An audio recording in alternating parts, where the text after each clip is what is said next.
पिछले दिनों खैबर पख्तूनख्वा में एक बस में हुआ बम धमाका पाकिस्तान के लिए गले की फांस बन गया है। यूं तो पाकिस्तान में अक्सर आतंकवादी वारदातें होती रहती हैं, लेकिन इस वारदात ने उसके सदाबहार दोस्त चीन को ही उससे नाराज कर दिया है। इस ब्लास्ट में 13 लोगों की मौत हो गई थी, जिसमें चीन के 9 इंजीनियर भी शामिल थे। पाकिस्तान की ओर से इस धमाके को शुरुआत से ही किसी मैकेनिकल खामी की वजह से हुई घटना बताया जा रहा था, लेकिन चीन ने अगले ही दिन से उसे आतंकवादी हमला कहना शुरू कर दिया।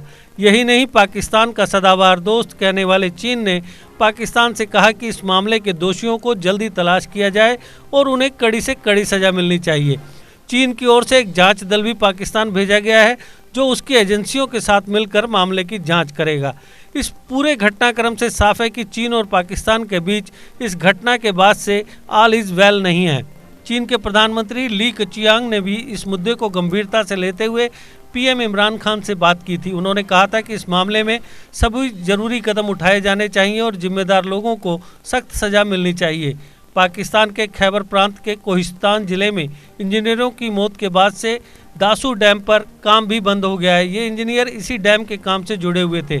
यही नहीं, चाइना पाकिस्तान इकोनॉमिक कॉरिडोर को लेकर दोनों देशों के बीच प्रस्तावित मीटिंग भी चीन की ओर से स्थगित कर दी गई है। पाकिस्तानी विदेश मंत्री शाह महमूद कुरैशी के बीजिंग पहुंचने के कुछ घंटे बाद ही पाकिस्तान में आतंकवादी हमले में मारे गए 9 चीनी इंजीनियरों के अवशेष शुक्रवार को एक चार्टर्ड प्लेन से स्वदेश पहुंचे। आतंकवादी हमले में अपनों की मौत के बाद चीन पाकिस्तान से खफा नजर आ रहा है, इसलिए उसने पाकिस्तान में चीनी नागरिकों की हर हाल में सुरक्षा देने की नसीहत दी है। इस हमले के बाद से दोनों देश के बीच के रिश्तों में खटास आ गई है, जिस पर संभावित बातचीत के लिए पाक विदेश मंत्री शाह महमूद कुरैशी आईएसआई चीफ के साथ शुक्रवार को 2 दिवसीय यात्रा पर बीजिंग पहुंचे। समाचार एजेंसी सिन्हुआ की माने तो शनिवार को जारी एक संक्षिप्त बयान में चीनी विदेश मंत्रालय ने पाकिस्तान से इस घटना की गंभीरता से जांच करने और विभिन्न प्रोजेक्ट्स पर पड़ोसी देश में काम कर रहे चीनी कर्मियों की सुरक्षा को गंभीरता से लेने और उनकी रक्षा करने को कहा।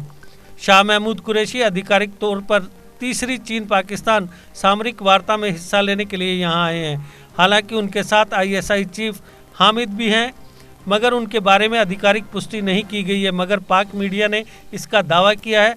चीनी समकक्षों के साथ कुरैशी की वार्ता सिचुआन प्रांत की राजधानी चेंगदू के दक्षिणी पश्चिमी महानगर में होने की संभावना है।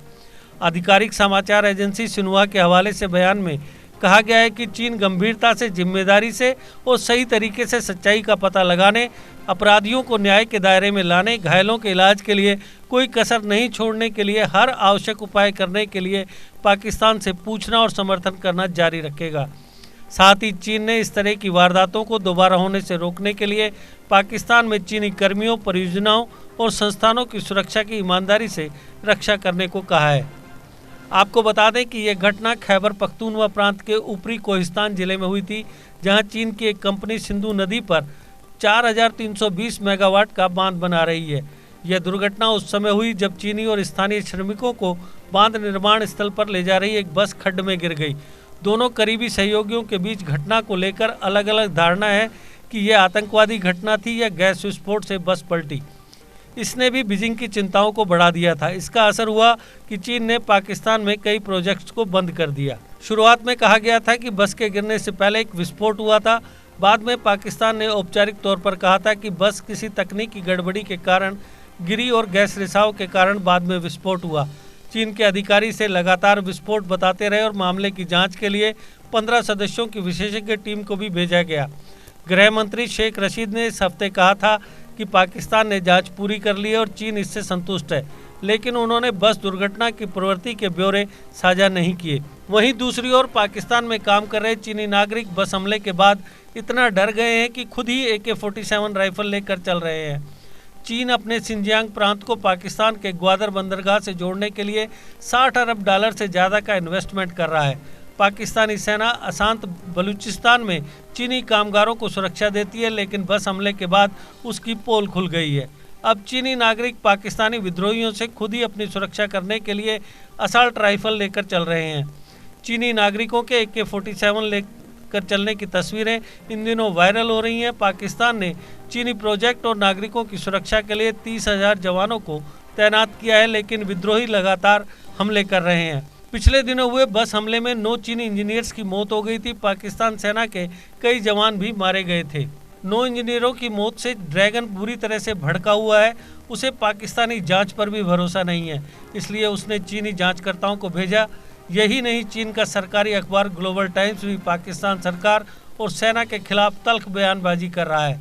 चीन की नाराजगी का अंदाजा इसी बात से लगाया जा सकता है कि पाकिस्तान के साथ CEPC को लेकर होने वाली एक बैठक को अचानक रद्द कर दिया गया। ग्लोबल टाइम्स के संपादक हू सी जिन ने पिछले दिनों ट्वीट कर कहा था कि इस हमले के पीछे कायर आतंकवादी अब तक सामने नहीं आ पाए हैं, लेकिन वे निश्चित रूप से खोजे जाएंगे और उन्हें खत्म किया जाना चाहिए। अगर पाकिस्तान की क्षमता पर्याप्त नहीं है तो उसकी सहमति से चीन की मिसाइलों और विशेष बलों को कार्रवाई में लगाया जा सकता है। इस बयान के बाद माना जा रहा है कि पाकिस्तान के ऊपर आतंकवादियों के खिलाफ कार्रवाई करने को लेकर भारी दबाव है।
GK अपडेट रहे हमारे साथ।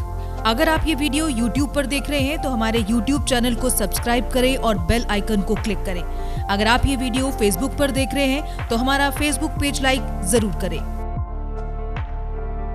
For advertisement please contact 7051091811।